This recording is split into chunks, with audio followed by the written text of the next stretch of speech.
Hello मेरे प्यारे बच्चों, welcome back to our YouTube channel Motion biology. तो बच्चों फिर चलिए स्टार्ट करते हैं अपनी क्लास और बड़ी आसानी से हम इस टफ चैप्टर को सीखते हैं। और आज की क्लास तो आप सबको पता है कि बहुत इंपॉर्टेंट होने वाली है, क्योंकि आगे की जो क्लासेस हैं और खास करके ये जो क्लास है जो आप पढ़ने जा रहे हैं ये बेस है। और आज अगर समझ लिए ना तो समझ लीजिए बायोटेक्नोलॉजी आसान हो जाएगी। तो बिना देरी किए हुए क्लास स्टार्ट करें, लेकिन आपसे हम रिक्वेस्ट करेंगे सबसे पहले आप अपने एनसीईआरटी बुक, अपना नोट्स अपने सामने ओपन कर लीजिए और कॉपी मतलब नोट्स और पेन दोनों साथ में लेकर बैठिए, क्योंकि आज की क्लास में बच्चों एनसीईआरटी तो पढ़ेंगे, साथ में एनसीईआरटी के बाहर भी जाएंगे हम। तो बिना देरी किए हुए जाइए तुरंत अपना नोट्स ओपन करिए। और हम बच्चों हम गारंटी बता रहे हैं कि आपके बोर्ड एग्जाम जो पढ़ाया जा रहा है, बोर्ड एग्जाम में तो 100% यहीं से क्वेश्चन आना है। और साथ में वही है कि हम उन सभी स्टूडेंट को पढ़ा रहे हैं जो नीट एग्जाम की प्रिपरेशन कर रहे हैं, वो यूपी बोर्ड से हैं, हिंदी माध्यम से हैं, उनको कोई डरने की जरूरत नहीं है। हाँ, लेकिन इंग्लिश आनी चाहिए, ये इंपॉर्टेंट है।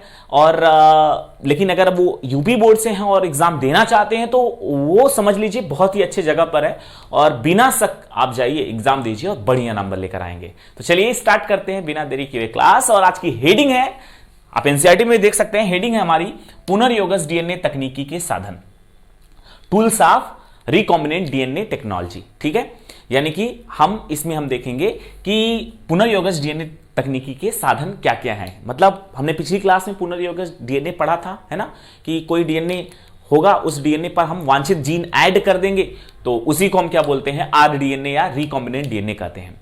तो ये काम कैसे होगा, ठीक है, हम आज की क्लास में पढ़ेंगे कि रिकॉम्बिनेंट डीएनए तकनीकी के क्या क्या टूल्स होते हैं, कैसे हम कोई मतलब रिकॉम्बिनेंट डीएनए बनाएंगे, उसके टूल्स के बारे में बात करेंगे, उसके साधन के बारे में बात करेंगे।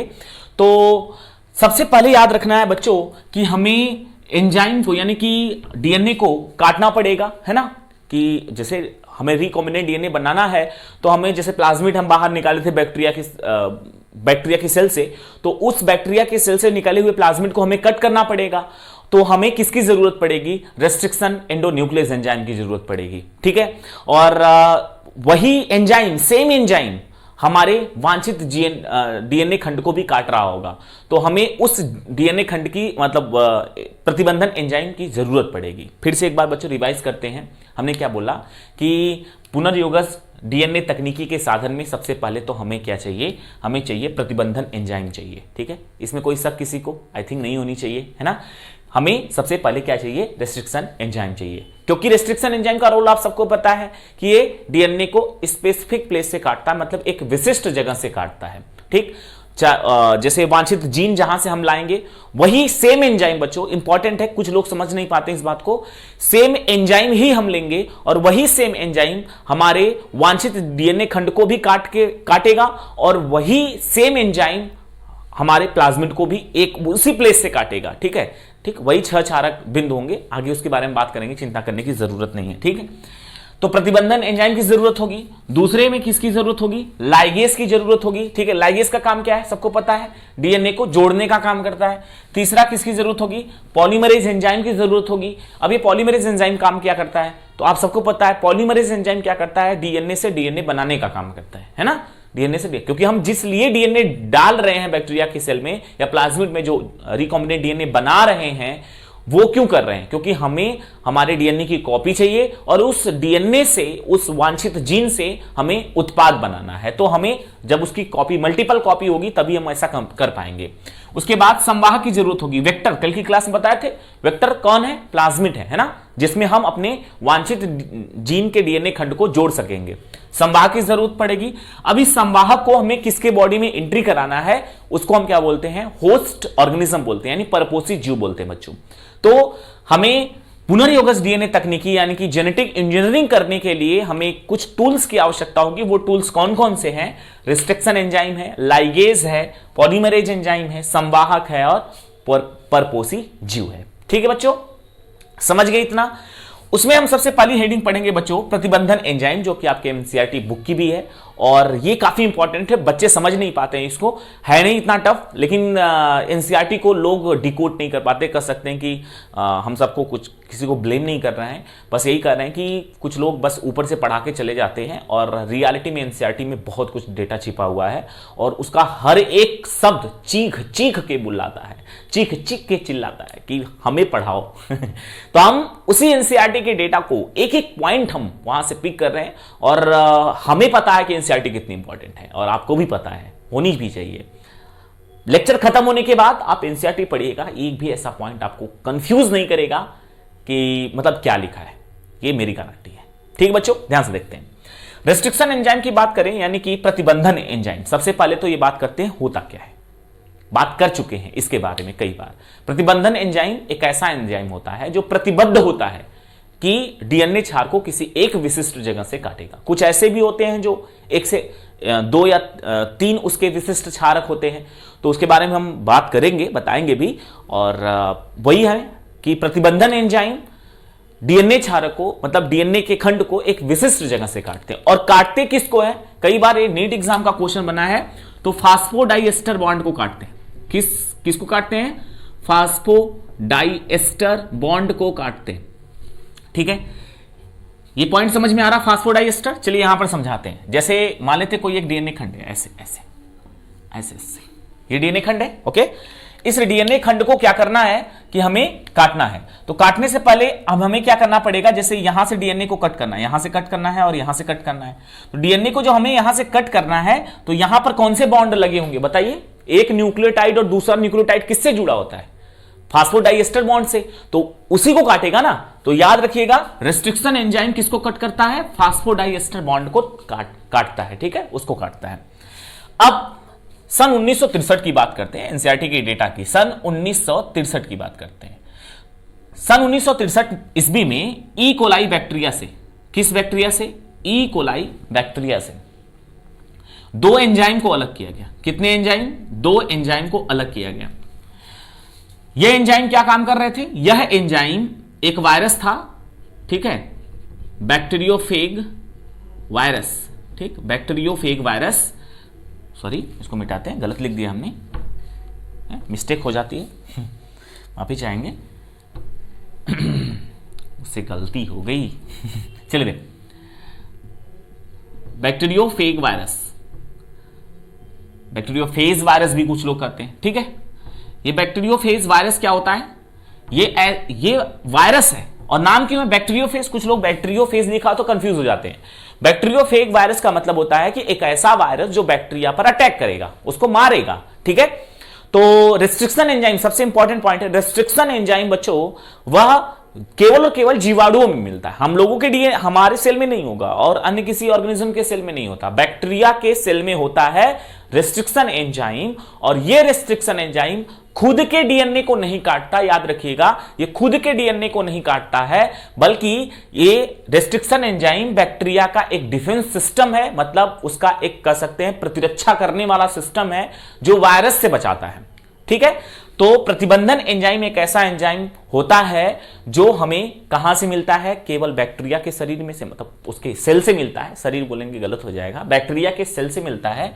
और ये किसको क्या कट लगाता है, डीएनए पर कट लगाता है। और क्यों होता है बैक्टीरिया के पास, क्योंकि वह उसका प्रतिरक्षा करता है, यानी उस बैक्टीरिया सेल की रक्षा करता है। किससे रक्षा करता है, वायरस से। और उन वायरस को क्या बोलते हैं, बैक्टीरियोफेग वायरस, यानी वायरस का एक समूह होता है जो बैक्टीरिया पर अटैक करता है। समझ गए। तो सबसे पहले बात कर रहे हैं सन 1963 ईस्वी की ई कोलाई बैक्टीरिया। ठीक है, एस्चेरिचिया कोलाई बैक्टीरिया के बॉडी से, बॉडी फिर बोल दी, गलती हो गई, एस्चेरिचिया कोलाई के सेल से 2 एंजाइम को अलग किया गया। ठीक है, 2 एंजाइम को अलग किया गया जो क्या काम करता था, बैक्टीरियोफेग वायरस की वृद्धि को रोकता था।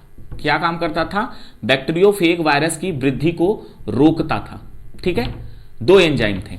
ठीक, अब उसमें पहला एंजाइम क्या काम कर रहा था, पहला एंजाइम वायरस के डीएनए में, फिर से जो हम बोल रहे हैं इंपॉर्टेंट है, पहला एंजाइम वायरस के डीएनए में मेथिल समूह को ऐड करता था। ठीक है, मेथिल समूह को क्या करता है, ऐड करता है। मेथिल समूह को जब ऐड कर देगा वायरस के डीएनए में तो होगा क्या, वो वायरस का डीएनए बैक्टीरिया के डीएनए से अटैच नहीं हो पाएगा, मतलब उसके क्षार में परिवर्तन आ जाएगा, सिंपल सा मतलब है। तो पहला एंजाइम क्या करता है, वायरस के डीएनए में मेथिल समूह को क्या करता है, ऐड करता है। ठीक है, किससे निकाला गया था, ई कोलाई से। कितने एंजाइम, 2 एंजाइम। पहला एंजाइम क्या करता है, पहला एंजाइम मेथिल समूह को ऐड करता है। किसमें ऐड करता है मेथिल समूह को, वायरस के डीएनए में। ठीक है, वायरस के डीएनए में।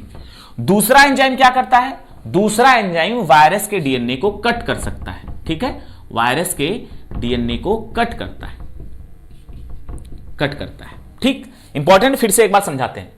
सन 1963 ईस्वी की बात है। ई कोलाई बैक्टीरिया के सेल से 2 ऐसे एंजाइम को पहचाना गया जो बैक्टीरियोफेग वायरस की वृद्धि को रोकता है। उसमें से पहला एंजाइम क्या काम करता है, पहला एंजाइम वायरस के डीएनए में मेथिल समूह जोड़ देता है, जिससे बैक्टीरियोफेग वृद्धि नहीं करता। दूसरा एंजाइम का क्या काम है, दूसरा एंजाइम वायरस के डीएनए को कट कर देता है। ठीक है, आप कहेंगे सर तो मेथिल समूह का क्या रोल है, अगर डीएनए कट कर दे तो ऑलरेडी एक ही एंजाइम से काम हो जाता है। तो मेथिल समूह, जैसे कुछ ऐसे भी वायरस हैं जिसके डीएनए में, मतलब जो रेस्ट्रिक्शन एंजाइम है, प्रतिबंधन एंजाइम है, उसका वो एक विशिष्ट जगह से काटता है। सबको पता है रेस्ट्रिक्शन एंजाइम एक विशिष्ट जगह से काटता है। अब वो विशिष्ट जगह वायरस के अगर वायरस के डीएनए में ना हो तो उसकी वृद्धि को रोकने के लिए मेथिल समूह होता है, तब वो क्या करता है, मेथिल समूह को ऐड करता है। तो 2 एंजाइम होते हैं। ठीक है, समझ में बात आ गई, इतना बात समझ में आई। कुछ लोग इसको गलत तरीके से पढ़ते हैं और कंफ्यूज होते हैं, पता नहीं क्या लिखा है। इंपॉर्टेंट है, यहां से बहुत सारे एमसीक्यू बने बच्चों। पहली बात तो रेस्ट्रिक्शन एंजाइम का काम क्या है, फास्फोडाइएस्टर बॉन्ड को कट करता है।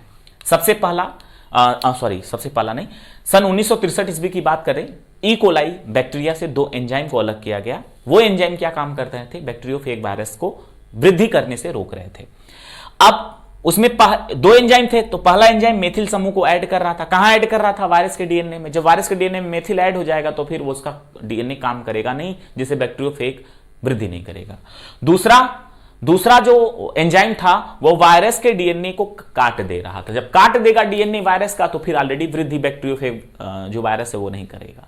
आई थिंक आपको ये पॉइंट तो समझ में आ गया होगा बच्चों। ठीक है, समझ में आ गया, बहुत अच्छा। अगर आ गया तो कमेंट बॉक्स में बताइए, है ना, इजी है ना। चलिए अब हम आगे बात करते हैं। इसके लगभग 5 साल बाद, 5 साल क्या 7 साल हो गए थे, सन 1970 ईस्वी की बात है, 1970। एनसीईआरटी में डेटा नहीं है लेकिन इतना लिखा है 5 साल बाद। ठीक है, 5 साल बाद। तो सन 1963 से 1970 है तो 7 साल लगभग हो गए। तो 5 साल बाद 3 साइंटिस्ट, उनके नाम हम लिखेंगे तीनों। एक साइंटिस्ट है जिनका नाम हैमलिटन स्मिथ। ठीक है, ये नीट एग्जाम के क्वेश्चन है। दूसरे साइंटिस्ट का नाम क्या है, थॉमस केली। और तीसरे साइंटिस्ट कौन है, विलकॉक्स ने सन 1970 ईस्वी में सबसे पहला रेस्ट्रिक्शन एंडोन्यूक्लियस एंजाइम के बारे में पता लगाया। ठीक है, पहला, यानी आपसे पूछा जा सकता है पहला रेस्ट्रिक्शन एंडोन्यूक्लियस एंजाइम कौन है और कब खोजा गया था, 1970 में। किसने खोजा था, हैमलिटन स्मिथ ने, केली ने और विलकॉक्स, 3 वैज्ञानिक थे। और उसका नाम क्या है, हिंड सेकेंड। ठीक है, हिंड सेकेंड। ये पहला क्या है, रेस्ट्रिक्शन एंजाइम है बच्चों। रेस्ट्रिक्शन एंडोन्यूक्लियस एंजाइम बोलेंगे क्योंकि अंदर से डीएनए को कट करता है, एंडोन्यूक्लियस एंजाइम। ठीक है, या रेस्ट्रिक्शन एंजाइम भी बोल सकते हैं, एंजाइम। अब ध्यान से देख लीजिए, फिर से एक बार डेटा रिवाइज करते हैं, नोट कर लीजिए, स्टार लगा लीजिए, क्योंकि एनसीईआरटी में ये गिवन नहीं है और पूछा जाता है, इंपॉर्टेंट डेटा है ये। ठीक है, स्टार लगा लेते हैं इसके ऊपर।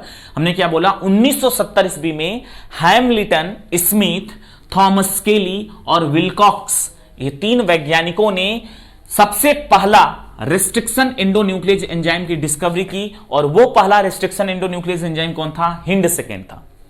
बच्चों सबसे पहले हम क्लियर कर देना चाहते हैं, हिंड सेकेंड के अलावा भी बहुत सारे एंजाइम खोजे गए थे, लेकिन हिंड सेकेंड एक ऐसा एंजाइम था जिसके बारे में बहुत जल्दी, मतलब जिसके बारे में पहले जानकारी प्राप्त हुई, इसलिए ऐसा कहा जाता है कि हिंड सेकेंड सबसे पहला रेस्ट्रिक्शन एंजाइम डिस्कवर किया गया है। रियलिटी में इसके अलावा भी बहुत सारे एंजाइम इससे पहले भी खोजे गए थे, लेकिन उसके बारे में कोई जानकारी नहीं थी। इसकी वजह से हिंड सेकेंड को पहला रिस्ट्रिक्शन एंडोन्यूक्लियस एंजाइम माना जाता है, क्योंकि इसके बारे में पूरी जानकारी मिल गई थी कि ये डीएनए को कहां कहां से काटता है। इंपॉर्टेंट है बच्चों, बुक में लिखा है एनसीईआरटी में कि 6 क्षारक बिंदुओं से काटता है। यह भी बात सही है कि 6 क्षारक बिंदु होते हैं, 6 कोड होते हैं, वहीं से वो पहचानता और उसको कट करता है। रियलिटी में ये एक ही बिंदु को नहीं पहचानता, बल्कि ये 2 रिकॉग्नाइज्ड साइट यानी विशिष्ट क्षारक अनुक्रम को पहचानता है। मतलब जो हिंड सेकेंड होता है ये 2 विशिष्ट क्षारक अनुक्रम को पहचानता है। ठीक है, किसको पहचानता है? विशिष्ट क्षारक अनुक्रम। ये भी क्वेश्चन है, विशिष्ट क्षारक अनुक्रम इंग्लिश में बोलते हैं, इंग्लिश में क्या बोलेंगे? Recognised sight. कौन कौन है उसका हम कोड लिख देना चाहते हैं। ठीक है, उसका कोड है GTGCAC, GTGCA और C। ठीक है, और अगर ये मान लेते हैं 5 से 3 है, मान लेते हैं 5 से 3 है, ठीक है, तो इसका उल्टा क्या होगा बताइए? ये हो जाएगा C का G, इसका हो जाएगा T और इसका हो जाएगा GCAC। लीजिए, उल्टा सीधा एक समान हो गया कि नहीं? हो गया कि नहीं? ध्यान से देखेंगे, GTGCAC, यहां से देखिए GTGCAC है ना। हिंड सेकेंड एक तो इसको पहचानता है, पहली साइट तो ये पहचानता है, दूसरी साइट भी इसकी, दूसरी साइट यानी 2 साइट को पहचानता है। ठीक है, पहली साइट तो ये है, हो गई, और दूसरी साइट कौन सी है? दूसरी साइट है GTTAAC, GTTAAC। मान लेते हैं 5 से 3 है, ओके, इसका उल्टा क्या होगा? 5 से 3 इधर होगा, तो ये भी हो जाएगा GTTAAC। अब ये कैसे हो रहा है? सबको पता है कि GC से यानी ग्वानिन साइटोसिन से बॉन्ड बनाता है, ट्रिपल बॉन्ड, थाइमिन एडेनिन से बनाता है, डीएनए का स्टैंड है। ठीक है, इसके बाद ये ट्रिपल बॉन्ड बनाएगा और ये ऐसे करके बॉन्ड बनाए रहते हैं, सबको पता है ना। इसको भी देखिए GTTAAC, यहां पे उल्टा भी पढ़ेंगे GTTAAC। इसे विशिष्ट क्षारक अनुक्रम या पैलिंड्रोमिक सिंड्रोम भी, पैलिंड्रोमिक सीक्वेंस भी कहा जाता है। ठीक है, उल्टा सीधा एक जैसा होता है। ठीक है, पैलिंड्रोमिक सीक्वेंस के नाम से भी जानते हैं। फिर से बच्चों एक बार रिवाइज करते हैं, इंपॉर्टेंट है। हमने क्या बोला? सन 1970 ईस्वी में एनसीईआरटी में गिवन नहीं है डेटा और इंपॉर्टेंट है, और उसमें केवल नाम दिया गया है। ठीक है, तो सन 1970 ईस्वी की बात करें तो हैमलिटन स्मिथ और दूसरे साइंटिस्ट हैं थॉमस स्केली और तीसरे साइंटिस्ट हैं विलकॉक्स। ये 3 वैज्ञानिकों ने क्या काम किया था? हिंड सेकेंड एंजाइम, सबसे पहला हिंड सेकेंड एंजाइम को डिस्कवर किया और उस एंजाइम का नाम भी पड़ा, क्योंकि रेस्ट्रिक्शन एंडोन्यूक्लियाइज सबसे पहला क्या नाम था? Hind second. और वह एक हिंड सेकेंड जो एंजाइम है उसे एक विशिष्ट क्षारक अनुक्रम एक रिकॉग्नाइज्ड साइट से कट करता है। और वो कौन है रिकॉग्नाइज्ड साइट यानी कि विशिष्ट क्षारक अनुक्रम? वो कौन है? तो 2 हैं। ठीक है, हिंड सेकेंड का 2 है, कुछ का एक ही होता है, तो इसका 2 है, याद रखिएगा। कौन है? GTGCAC। ठीक है, और इसका उल्टा भी वही होगा, GTGCAC। अब दूसरे को देखते हैं, GTTAAC, और इधर से देखेंगे GTTAAC।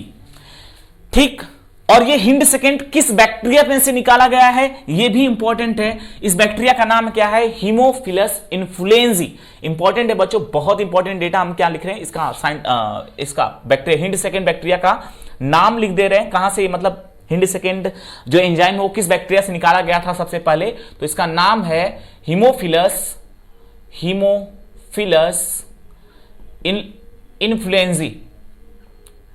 इन्फ्लुएंजी। ठीक है, हीमोफिलस इन्फ्लुएंजी। आई नो मेरी राइटिंग बहुत गड़बड़ है, प्लीज थोड़ा से फोकस करके आप मैनेज कर लीजिएगा। कोशिश करते हैं, अच्छी होती नहीं है तो आप लोग समझ सकते हैं मेरी बात, मेरी भावनाओं को समझिए आप, है ना। हीमोफिलस इन्फ्लुएंजी एक बैक्टीरिया है जिसमें से सबसे पहले, ठीक है, ये एक क्या है? बैक्टीरिया है, और ये एक ऐसा पहला बैक्टीरिया था जिसमें से 3 वैज्ञानिकों ने, कौन कौन? सन 1970 में हैमलिटन स्मिथ, थॉमस स्केली, और उसके बाद विलकॉक्स ने हिंड सेकेंड यानी सबसे पहला रेस्ट्रिक्शन एंडोन्यूक्लियस एंजाइम को डिस्कवर किया गया। और ये रेस्ट्रिक्शन एंडोन्यूक्लियस एंजाइम जो है ये क्या काम करता है, डीएनए को एक विशिष्ट क्षारक अनुक्रम से काटता है और इसका पहचान स्थल कितने हैं बच्चों, 2 हैं। तो पहला हमने बता दिया है, पहला ए है GTG CAC और उसके बाद दूसरा है GTT AAC। ठीक है, आई थिंक बच्चों ये आपका क्लियर हो गया होगा और किस बैक्टीरिया से निकाला गया है ये भी क्लियर हो गया होगा, है ना, सिंपल है, सब समझ में आ गया होगा। अब आगे बढ़ते हैं, अगले एनसीईआरटी के पॉइंट पर बढ़ते हैं और उसमें क्या लिखा है कि आज हिंड सेकेंड के अलावा हमारे पास 900 कितने 900 क्या है, हमें रेस्ट्रिक्शन एंडोन्यूक्लियस एंजाइम का पता चल गया है। कितने 900 रेस्ट्रिक्शन एंडोन्यूक्लियस एंजाइम का पता चला गया है और ये कितने स्ट्रेन में से निकाला गया है, तो 200 स्ट्रेन में से निकाला गया, 200 प्रभेद बोलते हैं इसको बच्चों। ठीक है, बुक में प्रभेद लिखा होगा, हिंदी वाली बुक है आपकी, स्ट्रेन इंग्लिश में बोलते हैं उसको। ठीक है, प्रभेद, ठीक, प्रभेद। तो 200 बैक्टीरिया के प्रभेद से 900 रेस्ट्रिक्शन एंडोन्यूक्लियस एंजाइम के बारे में आज हमें पता चल गया है। लेकिन सबसे पहला कौन खोजा गया था, हिंड सेकेंड। किस बैक्टीरिया में से, हीमोफिलस इन्फ्लुएंजाe से। किसने किया था, नाम आपके सामने है। ये क्या काम करता है, डीएनए को 2 विशिष्ट जगहों से पहचान को उसको काटता है, एक ये है और दूसरा ये वाला है। और उसके बाद बच्चों ये रहा पॉइंट आपके एनसीईआरटी का। आई थिंक अब बहुत अच्छे तरीके से आप उसको पढ़िएगा, प्लीज एक बार जरूर पढ़िएगा और आपको समझ में आएगा कि एनसीईआरटी ने कितना घुमा के लिखा है। और पढ़ने के बाद हमने जब समझाया आपको या आपके टीचर अगर समझाए होंगे आपको अच्छे तरीके से तो बहुत अच्छी बात है। और अगर आपको समझ में आया तो बहुत अच्छी बात है। आप एनसीईआरटी पढ़िए, गारंटी ले रहे हैं बच्चों, इस पूरे चैप्टर से, इस यूनिट की बात करें तो 10 नंबर आपके बोर्ड में आता है और साथ में करीब 30 से 40 नंबर आपके नीट एग्जाम में आता है। कहीं नहीं जाएगा, फ्री के नंबर है, जहां बाहर जाना होगा हम जाएंगे। ठीक है, तो चलते हैं अगली टॉपिक, मतलब आगे बढ़ते हैं। अभी खत्म नहीं हुआ, कुछ लोग सोच रहे खत्म हुआ, इसको मिटाते इसको, है ना। नोट तो कर ही लिए होंगे आप लोग, ले लीजिए स्क्रीनशॉट और उसके बाद नोट कर लीजिएगा क्योंकि ये डेटा एनसीईआरटी में है नहीं। ठीक है, मिटाएं इसको, चलिए।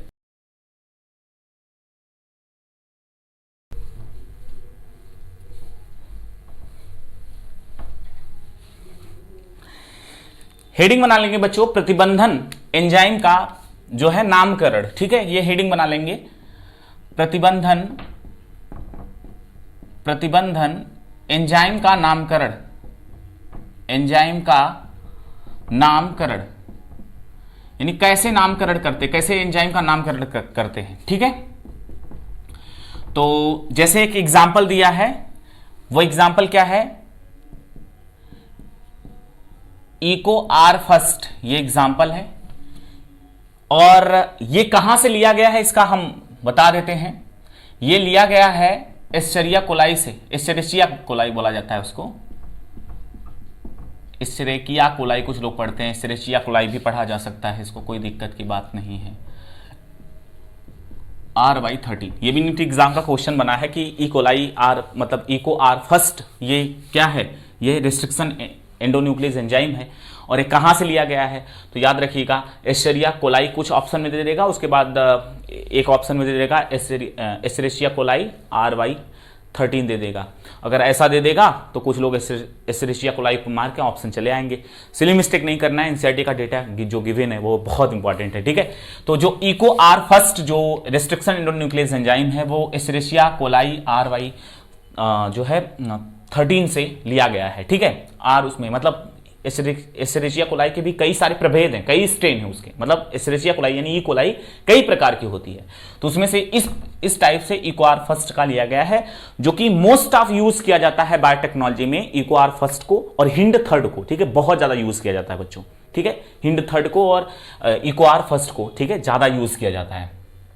तो इसका नामकरण कैसे होता है, तो जैसे हम बताएं इसको, तो पहले ये वंश का नाम है और ये उसकी जाति है। ठीक है, कोलाई क्या है, जाति है, और ये एस्चेरिचिया क्या है, वो वंश है। जैसे हीमोफिलस इन्फ्लुएंजाe में लिया गया था हिंड सेकेंड, H जैसे इसका ई कैपिटल होगा, ये वंश का नाम कैपिटल में लिखा जाता है, और CO यहां पर मतलब क्या है, जाति है। तो पहला वंश है, ये पहला नाम क्या है, वंश है, और दूसरा और तीसरा क्या है, जाति है।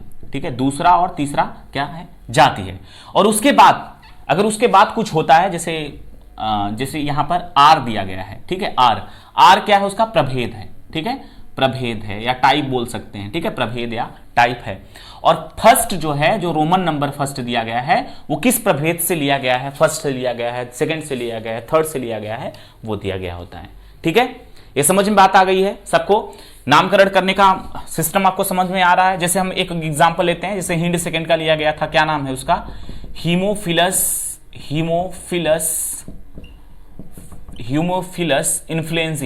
इन्फ्लुएंजी, जाति का नाम हमेशा स्मॉल लेटर में लिखते हैं, सबको पता है ना, इन्फ्लुएंजी, ठीक है बच्चों। अब इसका नाम करें हम, जैसे इसका हम मतलब एंजाइम बनाएं तो क्या होगा, H यहां से लेंगे, वंश का H लेते हैं और इसका IN लेते हैं, और जो D था वो क्या था, उसका प्रभेद था, तो H इसका वंश हो गया, H वंश हो गया, I उसका क्या है, I और N दोनों जाति हैं, ठीक है, दो क्या है, जाति हैं, D उसका क्या है, प्रभेद है, ठीक, और सेकेंड नंबर दिया, थर्ड है, फर्स्ट भी है, तो ये किस प्रभेद से लिया गया, उसका रोमन नंबर है, ठीक है। आई थिंक आप नामकरण करने का जो प्रोसेस है वो समझ गए होंगे, है ना, सिंपल सा है, एनसीईआरटी में भी गिवन है ये सारी चीजें। तो इसको मिटाते हैं, अब हम बातें हैं कि जो न्यूक्लियस एंजाइम क्या होता है, ठीक है, न्यूक्लियस एंजाइम, ठीक, इसके बाद ही देखेंगे हम न्यूक्लियस एंजाइम की बात करेंगे, सिंपल है वो भी।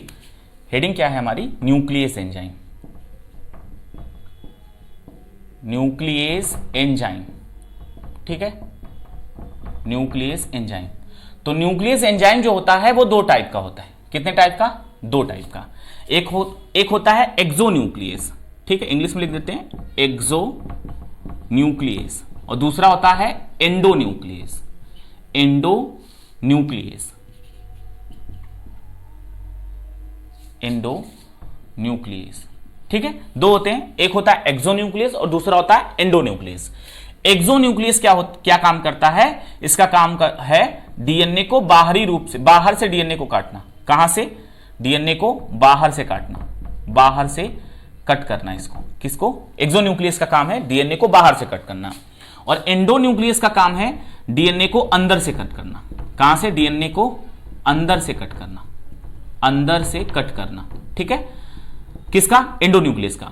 अब इस एंडोन्यूक्लियस में दो टाइप्स होता है, एक एंडोन्यूक्लियस डीएनए को कहीं से भी काट सकता है, मतलब उसमें किसी विशिष्ट क्षारक अनुक्रम की जरूरत नहीं होती, यानी रिकॉग्नाइज साइट की जरूरत नहीं होती, पैलिंड्रोमिक सीक्वेंस की जरूरत नहीं होती है, ठीक है, तो डीएनए को कहीं से भी कट कर सकता है, ठीक है, डीएनए को एंडोन्यूक्लियस कहीं से भी कट कर सकता है, ठीक, पहला टाइप कहीं से भी कट कर दे, डीएनए को कहीं से भी कट कर दे, और दूसरा जो टाइप होगा इसका वो होगा रिस्ट्रिक्शन एंडोन्यूक्लियस। अभी हम पढ़ रहे थे ना प्रतिबंधन एंजाइम, रेस्ट्रिक्शन एंडोन्यूक्लियस, ये डीएनए को किसी एक विशिष्ट जगह से काटेगा, और अंदर से ही काटता है तो एक विशिष्ट जगह से काटेगा, कौन, रेस्ट्रिक्शन एंडोन्यूक्लियस। यानी जो प्रतिबंधन एंजाइम पढ़ रहे हैं वो किसका हिस्सा है, वो हिस्सा है एंडोन्यूक्लियस का, ठीक है, एंडोन्यूक्लियस का। एक एंडोन्यूक्लियस क्या काम करता है, वो डीएनए को कहीं से काटेगा, और रेस्ट्रिक्शन एंडोन्यूक्लियस का काम क्या है, ठीक है, रेस्ट्रिक्शन एंडोन्यूक्लियस एंजाइम का काम क्या है, डीएनए को एक विशिष्ट जगह से काटे, ठीक है बच्चों, ये बात आपको समझ में आ गई।